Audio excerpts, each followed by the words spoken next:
friend. I've come to talk with you again. How's it going, G Kingdom? Welcome to another Legion of Zoom cast with myself, Brad Simcox. And it looks like we've got Pole Bearer with us at the minute. Yeah, we've got Tom Childs. How are we doing, mate? And I don't know why I'm asking you that, because I already know how you're doing. I would say I'm great. We're all the same. We're all I'm not. I love the Bill Belichick thing you've got going on at the moment. Like, yeah, on to next season. It's yeah, no. Reveal my new haircut as well. Got it done. Yeah. I don't know where to start with this, mate. This is just unprecedented for quite a number of years, this now, isn't it? The Chiefs obviously crash out at the last hurdle for the run it back campaign that we had. And we've now got to kind of mop up and try and dissect what the hell went wrong, I suppose, didn't it?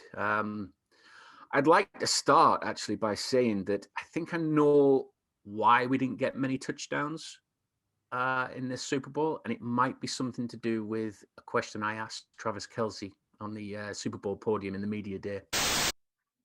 Let's go next to Brad Simcox. Go ahead, Brad.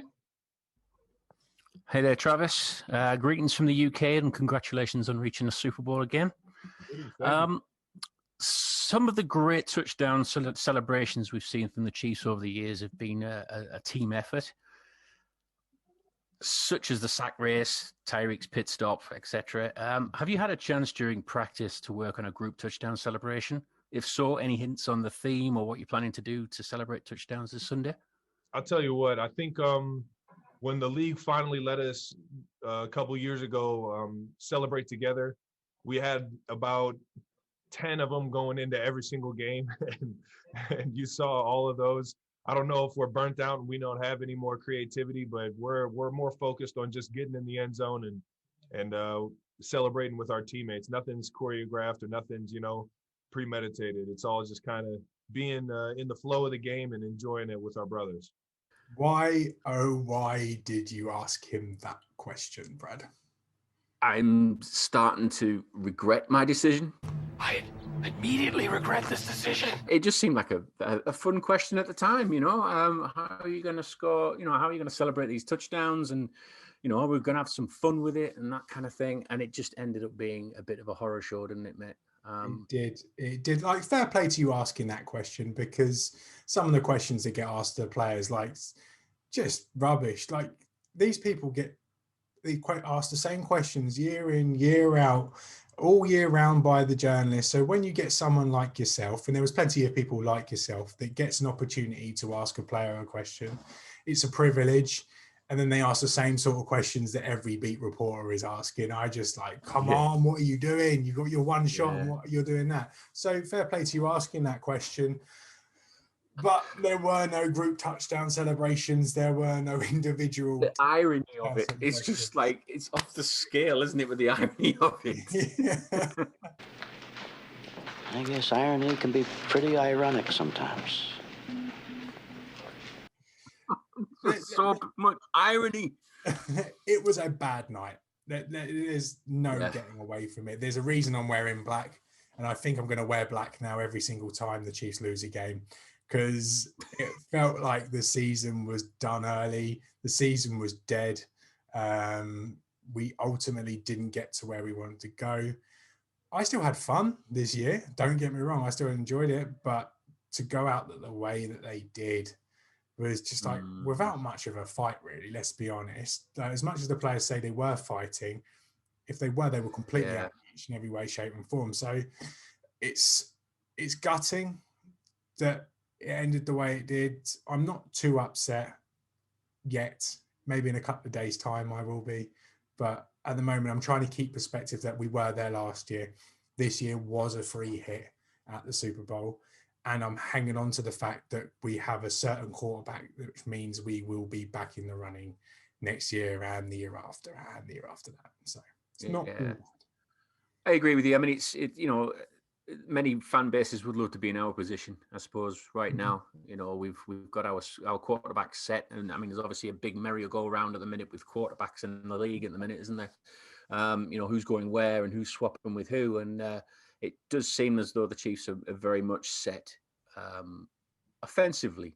Wow. Yes, there's going to be things that we're going to be getting into a bit more detail, but you know, the Chiefs are in a better position than most, and to go out in the Super Bowl, I mean, yeah, we've had a great season, we've enjoyed it, you know, we've enjoyed the ride, especially in the playoffs, good playoff run. We've got to kind of pick up the positives from that, but I think what we should do, man, I think we should probably go straight into the good, the bad, and the ugly of this game.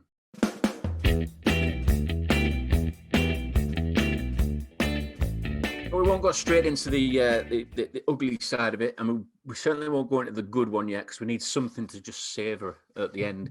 But we need something there, don't we? Can't wait to talk about that 52-yard field goal from Harrison Butker. Gonna put me in a good mood for the rest of the week. We're going to dine out on that one, mate. I can tell you. We're going to win it all next week. No, but I think we'll start with... Yeah, but what about that field goal? We'll start with the bad, I think. We've got quite a few bads in this, which we obviously need to go through. And, mate, have you got anything that you want to bring up first that's part of this bad performance? Right, let's get it over and done with first, because some Chiefs fans want to talk about them, other Chiefs fans want to ignore them. Let's talk about the referees first off, okay? Let's.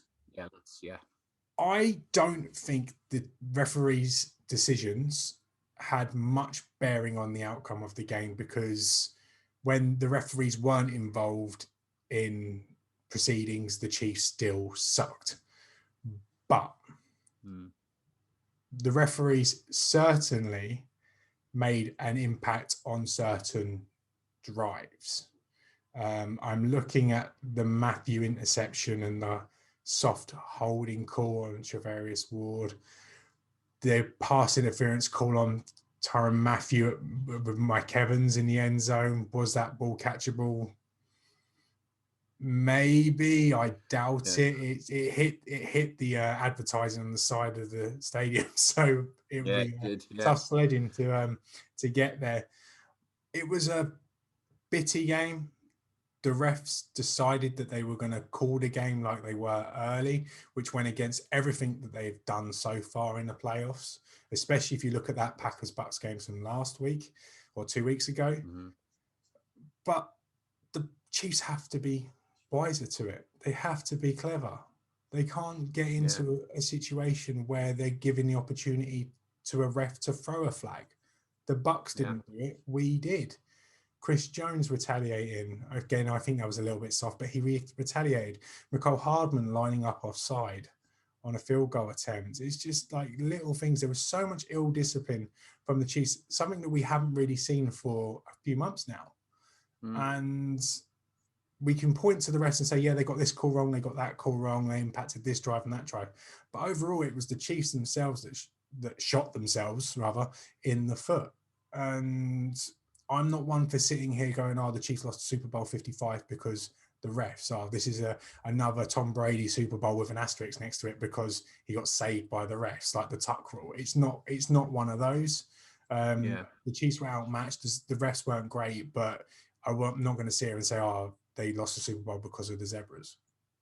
I agree with you. I mean, it's easy to pick apart like things that went against you and things. And yes, there was a bit of a momentum swing from that right towards the end of the first half, wasn't there? Where everything just seemed to be going Brady's way, as everybody seems to get it in the head. I mean, I must admit, even on our Zoom call, our little Zoom party that we were doing, I was going off it, wasn't I? But I think that at the time the Chiefs had 95 penalty yards, and I think the Bucks had, I nearly called them Patriots then. The Bucks had 5 yards, and I was like, say, it's all this. It's like, and I did have to calm down a little bit and try and enjoy a bit of the halftime show, which I'll mention in a minute because that was atrocious.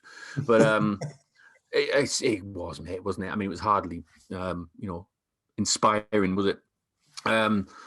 But yeah, we can argue about the refs all day long, but at the end of the day, the Chiefs just weren't good enough in the end. They just, like you said, they shot themselves in the foot.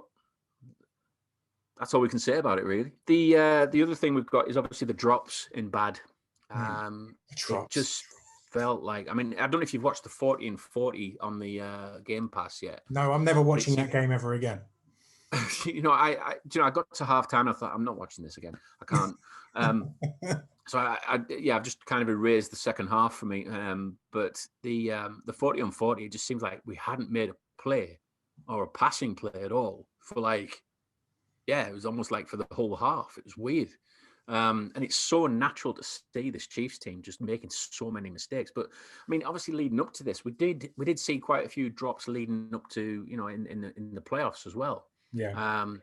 Which were concerning, but there seemed to be more in this game. I don't know if it was more like magnified because of it was such a big stage, but it's these kind of drops that you've got to make these catches. I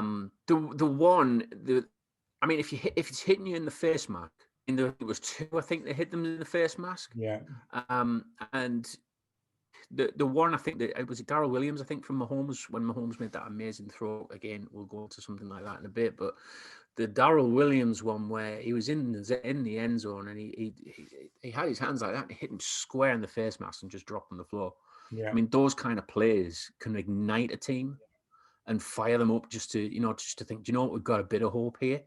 And it just means that, the Bucks are going to have to play a bit more, a bit more of a passing game probably, instead of actually trying to run the clock down, because it looks as though the Chiefs are going to try and catch up. But it was like we were waiting and it never came. Yeah, I think the worst one. Do you know what I mean? It was nothing inspiring. The worst one's the Tyreek Hill one. Like, to open the game, Chiefs are driving, and Mahomes has put that ball exactly where it needed to be. And again, it hits Tyreek Hill in the face mask. He catches that, he falls backwards, he's in the end zone, the Chiefs are winning 7-0. And then we don't know what will happen from there. And then you've got Travis Kelce as well on a 3rd and 8, dropping passes. And that was a dolly. Again, Mahomes put it exactly where it needed to be. Kelce, granted, was against double coverage, but he beat it. And Mahomes done his job. And it was just the drops just come at the worst possible times. And these players have been so reliable for years now in Travis Kelce and Tyreek Hill that you don't really want to beat up on them. But they shit the bed last night. There's no getting away from the fact. That's a good way of putting it, isn't it? Kelce had a great game after that. He 120 odd yards passing, but he was literally Mahomes' only outlet after that. But Tyreek Hill, you've got to come down with that catch. You have to come down with that catch. It was obvious that the Bucks were not going to allow Tyreek Hill to do what he done in week 12. They were never going to play the same defensive scheme, and they didn't. They were always going to be over the top of Hill and bracketing him. So when his opportunities come, he had to make the most of it. And Mahomes put that ball on a plate for him, and he dropped it. And then the rest is, as they say, is history. Exactly. Let's go into the ugly side of things then. You're not done yet? No. Oh my God, you got more bad. No, there's more bad. I don't want to put the next thing I'm going to talk about in ugly because it's not warranting of ugly, because ugly is purely for a certain position group, which we will get to. But Andy Reid and his timeouts. Oh God, yeah. At the end of the first half, we give the Patriots the ball back. Patriots, I've done it as well now. We give the Bucks back the ball. If any of them are watching it, it's basically the Patriots, man. Before I carry on, the Bucks didn't win this Super Bowl. Tom Brady won this Super Bowl. No one cares that the Bucks won it. People only care that Tom Brady won this Super Bowl. And that sounds harsh to Tampa Bay, but that's the consensus. No one's talking today about Tampa Bay winning the Super Bowl. They are talking about Tom Brady winning his 7th. So when we say the Patriots, it's because we're thinking about Tom Brady, not because we're thinking about the Tampa Bay Buccaneers or Bill Belichick. Well, the Buccaneers are Julian Edelman away from being the Patriots, aren't they? Yeah, let's be honest. Yeah, they are. So let's be honest. So, you can forgive us for being a bit confused with it. But, Anyways, before I annoy every Buccaneers fan some reason watching this. But we give the ball back to them with a minute to go, and we still had our timeouts in our back pocket. And the Buccaneers looked like they were going to push for a field goal, but if it wasn't going to happen, then they were going to be happy with their 8-point lead. Andy Reid got a bit greedy and a bit panicky, didn't he? And seemed like he wanted to go for the typical score before halftime and score after halftime, switch the game round, which has worked for the Chiefs in the past. It has worked, but not against Tom Brady. You don't do that. You don't give him more time than he needs. It's just such an amateur mistake to call the timeouts when he did, and letting Tom Brady just go to work of pressure free. And obviously you've got the couple of referees calls that help that drive along. But the Bucs had the time to be aggressive. They could do it because of the timeouts that were taken. And it was just it was demoralizing. Like, it was potentially just going to be a 1-score game at halftime.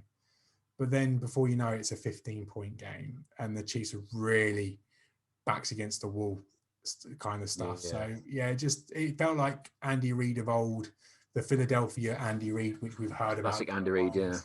And we haven't really seen that Andy Reid since the 2016 playoff game against New England. That's the last time we saw it in this period of his coaching career. And it's just a shame that it come out at the worst possible time. Yeah, we thought he'd probably learnt from that, I suppose, how to manage the clock a bit better. But yeah, you're right. I mean, giving Tom Brady like a minute to drive down the field, we've seen it time and time again, especially in Super Bowl situations. You don't give Tom Brady that time. No, it's you certainly don't help him either. You certainly don't know.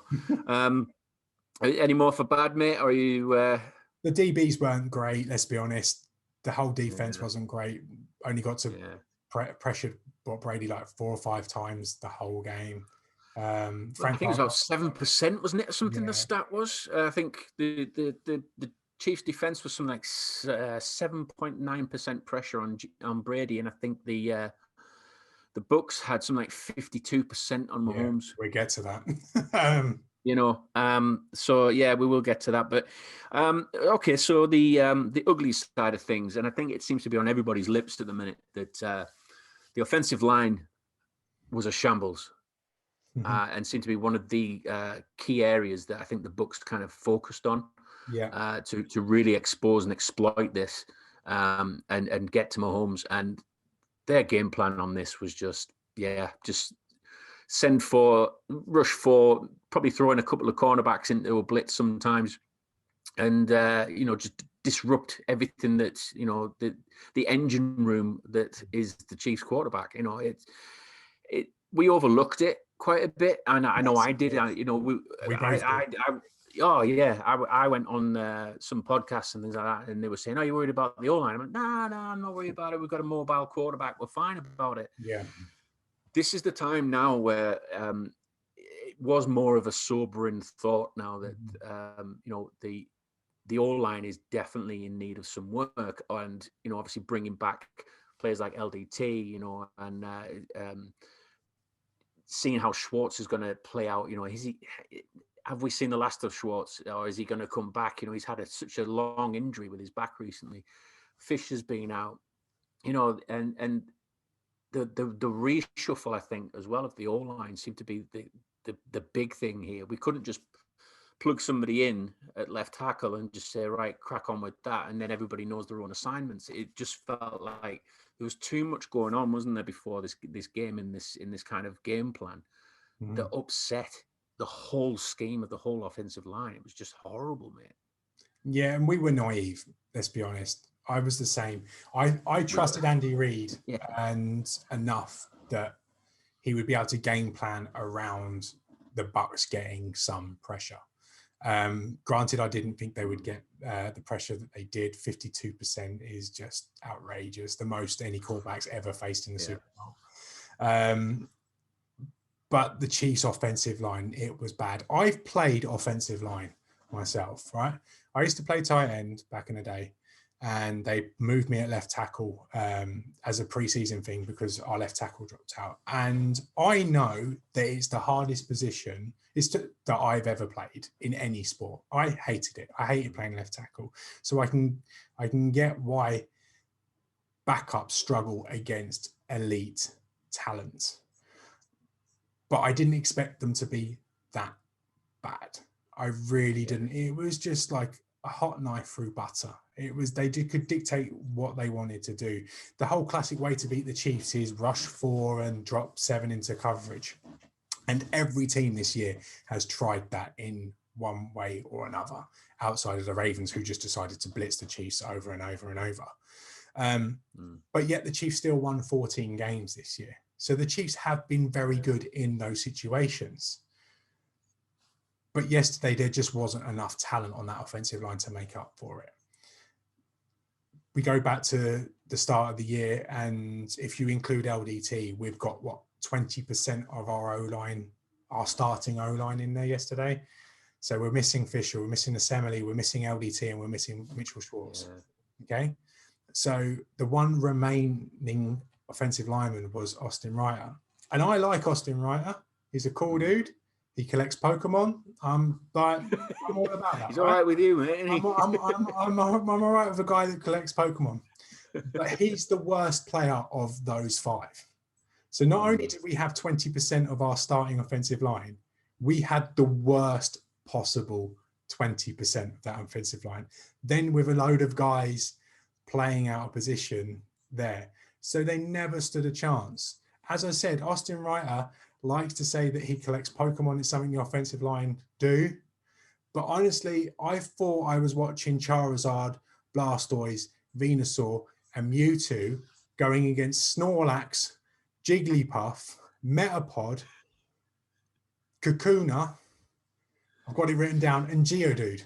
Like, that's what I felt like is they were so overmatched by these incredible elite level 36 plus Pokemon that your level 10 Metapod in Austin Reiter and Nick Allegretti, they never stood a chance. And Andy Reid did not help them in the slightest.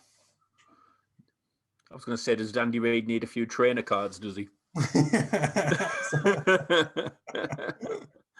I thought you were talking another language there, talking about all those Pokemon names. Jeez, God, man, that's some memory, that should probably lead us into the good, should it?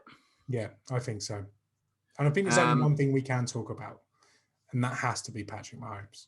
Has to be, yeah. It has to. If you've come away from that Super Bowl with a worse opinion about Patrick Mahomes, then in my opinion, you don't know what you're talking about, because he was so good yesterday, considering all things considering, and what was happening to him and the amount of pressure that was in his face, and the disappointment of watching drives get extended by penalty or his receivers dropping balls, to continue to fight and stay in there and to continue to put balls where they needed to be. I reckon he played better in this Super Bowl than he did in the one he won Super Bowl MVP. I agree with you.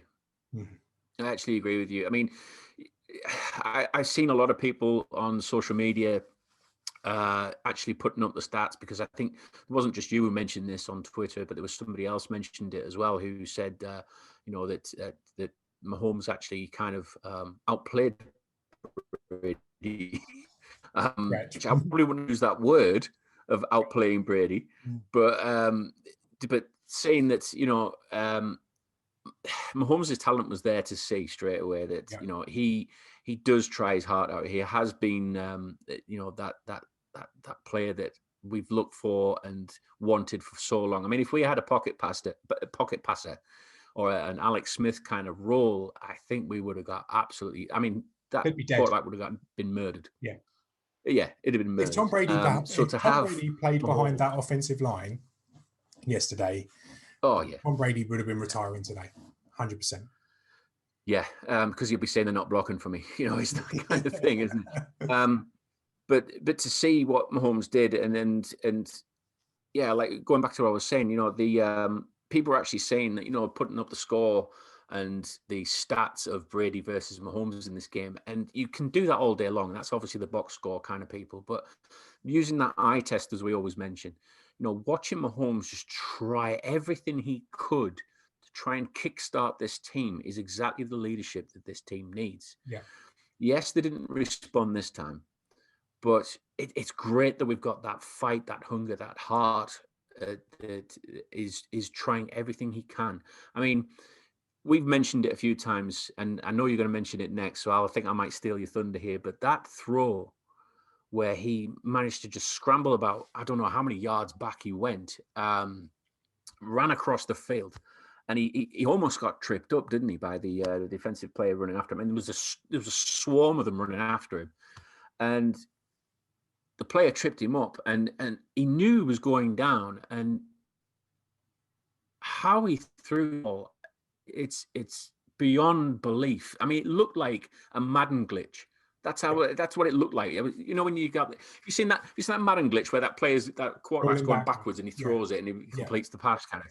Yeah. It looked like that because he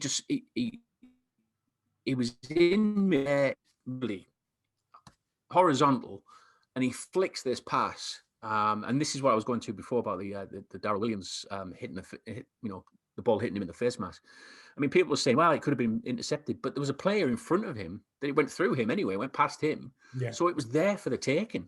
Yeah. And it's those kind of plays that, I mean, if Williams caught that pass, we'd be talking about that touchdown for years, decades, millennia, about how we've just witnessed one of the best passing touchdowns in history. Because regardless of result, by the way, we're talking regardless of when we lost and exactly. If that pass is completed, that is probably the greatest play in Super Bowl history. Exactly. I've never seen a quarterback do that. No. And I think I actually mentioned it on Twitter as well. I'm on Twitter a lot at the minute. And somebody came back to me and said, I saw Josh Allen do it against you guys. And I was like, yeah, but that was like out of bounds. This was literally right on the money. This was in the end zone, right to the player that was his player. And we were robbed of one of the greatest touchdowns ever. Yeah. And it'll never get spoken about ever again. We'll talk about that's the horrible thing. We will talk about it because we have a weird thing about, I suppose, keeping Mahomes' ridiculous incompletions still relevant in the conversation, because the amount of times he gets let down by receivers is quite astonishing. It's our friend Seth. I think he's made a whole back catalogue of tweets of just incompletions, which are just out of this world. But 497 yards is how many yards Mahomes was running around for yesterday before making passes. That's just ridiculous. He never stood a chance yesterday, and it's just mad to think that if a couple of receivers make a play or two, this game is a lot closer than it ended up. I still think we lose, but it's still a lot closer, and that is only down to one man. And he's the reason why. Yeah. Well, I suppose we're wrapping up, now, because there's not a lot else good to talk about. Yeah, my main takeaway from last night is, away from obviously what happened negatively, was the positive of Mahomes, because we now know that we've got this guy for another 10 years. And we've come away from a Super Bowl defeat knowing that we got outplayed, but we also know now that we're going into next season still with the best player in the league. And if he can pull off a performance like he did last night, granted no touchdowns, that wasn't his fault.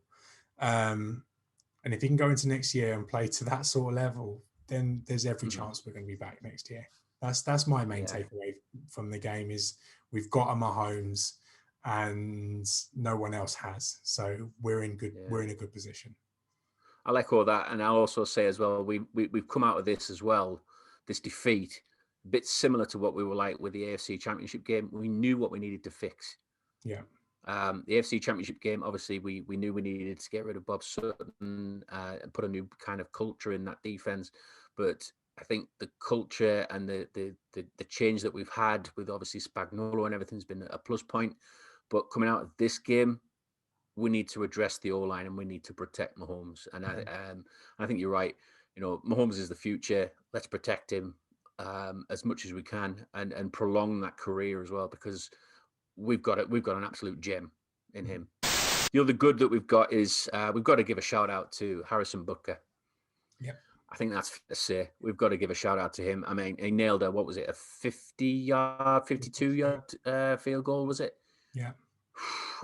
Which, you know, if it wasn't for him, there would be no points on the board. Yeah. So when someone accounts for no points on the board. When someone accounts for 100% of your points, you have to give them a shout out. Simple as that. So good game, Harrison. Yeah. We'd all be worried Exactly. about it recently. But at least you didn't have any opportunities to miss extra points. So well, let's talk about the weekend. Yeah, fair play on that one. Before we go, the weekend, what are we saying? Like it or not? It was uneventful. I think that was the key thing. I think we've been treated to some brilliant performances in the past, and that was just an uneventful kind of show. I mean, apparently he put $7 million of his own money into that, and I don't know where it went. Maybe it went on that gold mic that he had or whatever. I'm annoyed he didn't pray for me first after going on about it last week's show. But it depends, I suppose. If you're a fan of the Weeknd's music, then I can understand why you would like that. And okay, he's got a couple of good hits, but in general, I'm not a massive fan. Also, I don't think my mood at the time probably helped how receptive I was to a halftime show. Let alone it being someone that I'm not a massive fan of anyway. But I do think he probably had technical issues as well, because it sounded like the audio was all off. It sounded like a budget. It sounded like a budget video cast from two British guys sitting in a room talking about Chiefs football. That's what it sounded like. It wasn't the greatest thing. But before we go, I've got one more thing. Have you seen the picture of Tony Romo post halftime with his little pea stain on his trousers? Bless him. I think the quote was he was that excited to be at the Super Bowl he pissed himself. We've all been there. We've all done it. no shame. Any bloke that says he's never had a little pea stain on any of his shorts or trousers is lying. So.